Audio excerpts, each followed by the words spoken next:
Alright, let's see how careful you are with this one. The expression is 8 divided by 4, divided by 8, and divided by 4. Now most people look at that and do something like this.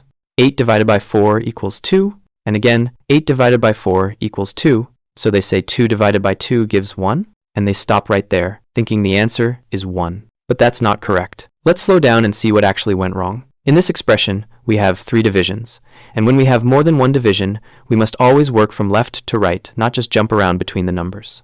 So let's go step by step the right way. First, do the leftmost division. 8 divided by 4 equals 2. Now, we rewrite our expression as 2 divided by 8 divided by 4. Next, we do the next division, 2 divided by 8, which is 2 over 8, or simplified 1 over 4. Now, our expression becomes 1/4 divided by 4. To divide fractions, we use the KCF rule, keep, change, and flip. Keep the first fraction, change division to multiplication, and flip 4 to 1 over 4.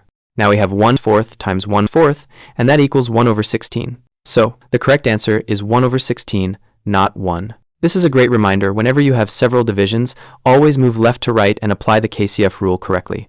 If you found this helpful, make sure to like, share, and subscribe for more step-by-step math lessons. Thanks for watching, and I'll see you in the next one. Goodbye.